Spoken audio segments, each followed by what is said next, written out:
Thanks for having me. I really appreciate the invite. Yeah, so I want to share the story of my now 7-year-old daughter, Betsy.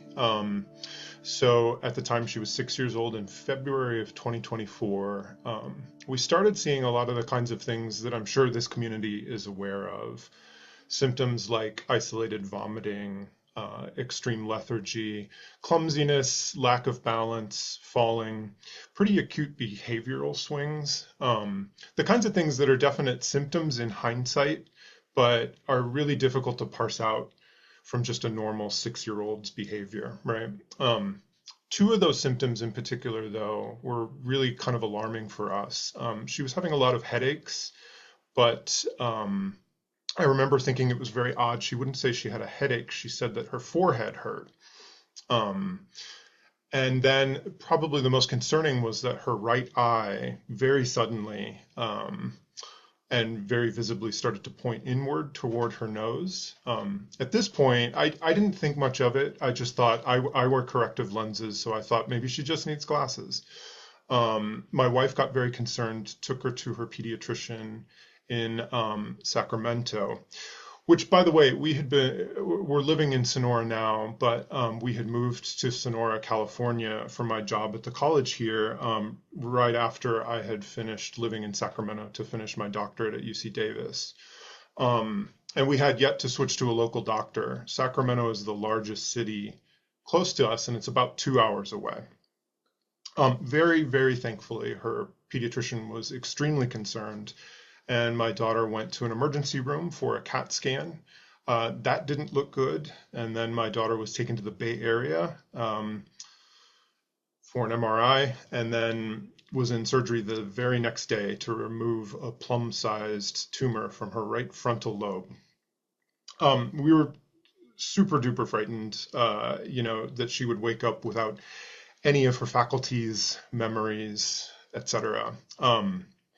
But the surgical team did a wonderful job letting us know that the only possible real complication, we have no idea how they knew this, the only possible real complication that they envisioned was her left side would be immobile, which it was. So very soon after recovering from surgery, she started physical therapy, and very thankfully with all of her witty, funny, and very strong personality traits intact. And I should point out here that we were very, very lucky and privileged. My wife's family, a lot of them are in the medical field. My father-in-law is a doctor, a general practice doctor and researcher.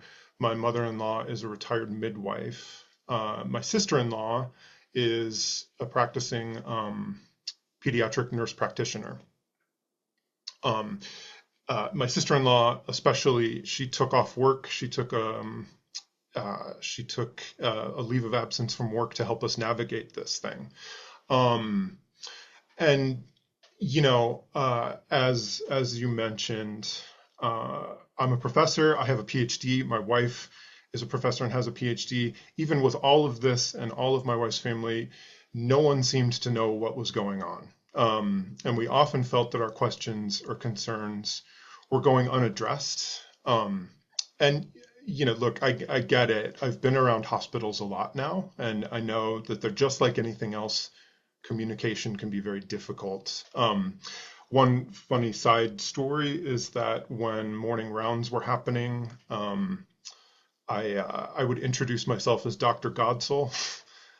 Even though my PhD is in music composition, I definitely got some strange looks for that. But I wanted to just be communicated to as an intelligent person, and I wasn't seeming to get it. But in any case, I also understood that pathology would take a while. But in our case, it seemed to take a very long while. It was almost 3.5 to 4 weeks. It really, really felt like an eternity while my daughter was in physical therapy, making great strides. When we finally got the call that it was ependymoma, you would all probably laugh at how I tried to spell ependymoma when I was taking notes. But very soon after we got this diagnosis, we found out that my daughter needed another smaller surgery. And it was about 3 or 4 days before someone really told us that these kinds of second pass surgeries are actually quite common. This was probably the most frightening time for us. We thought that this tumor was already growing back. Um, but in any case, it was eventually communicated to us. The pathology report indicated that my daughter's tumor was indeed grade 3, and that it was YAP1 and RELA positive, and that radiation was recommended. None of this I understood. My sister-in-law, fortunately, became kind of an amateur expert in ependymoma. She did a lot of work, a lot of research, and she also, through her connections in the medical field, was able to get in touch with various oncologists to, again, help us navigate this. The radiation team was very, very good, communicating to us very clearly the procedures, the possible complications from radiation. We felt very comfortable with that. Right around this time, too, I was speaking with my daughter's oncologist, and it was sort of slipped into the conversation, because this tumor is grade 3, because it's summer, we can put a port in and start chemotherapy. And, it's summer, it's pool season, you could still be going swimming with this port. That wasn't exactly, what I wanted to hear, but that didn't sound that bad. A few days later, I was speaking with another oncologist during one of my daughter's MRIs.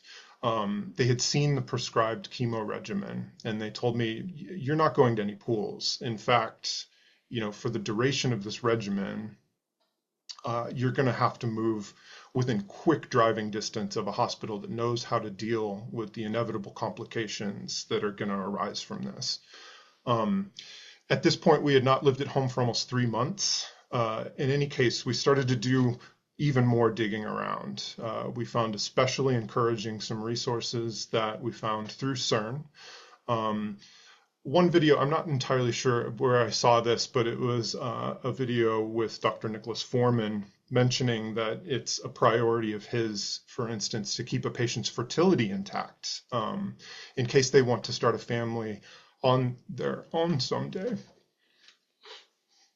And I found this so hopeful and encouraging. And I started to feel as though the advice from her care team was getting kind of emotionally manipulative. Like, we have this tool of chemo, and we're going to use it, sort of damn the consequences. And the consequences or even positive outcomes of this treatment didn't even really seem clear to any of us at this point.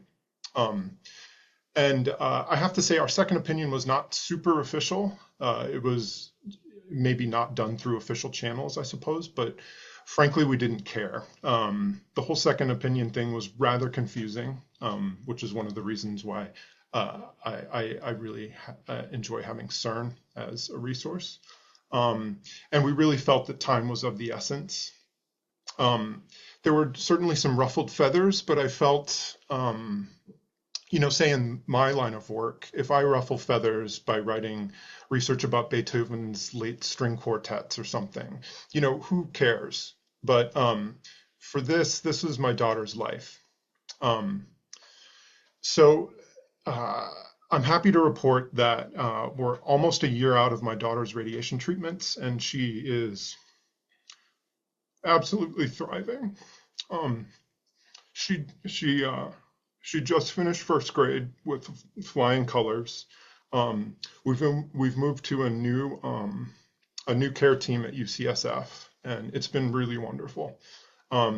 She has MRIs every 3 months, and the next one's June 30th. So I always try to just put it out in the universe. My daughter is a very bright light in this world, so let's keep her around a little while. I want to close by saying personally, and forgive me, I'm a Northern California hippie, and I go to a holistic doctor and I take a battery of supplements, and I'm very careful and mindful about what I and my family eat. I would love to get more guidance about nutritional and supplemental best practices for my daughter. And again, I'm a realist, I'm a scholar myself. I understand that this kind of research may not be cutting edge or sexy or get the best grants, but I can definitely tell you, after having observed ependymoma and cancer groups online, there's a huge want and need for this kind of thing. Sometimes I find when I bring these kinds of things up, the, about nutrition or supplements, my questions are dismissed very quickly. Like, there's not research on that, so let's not go down that route.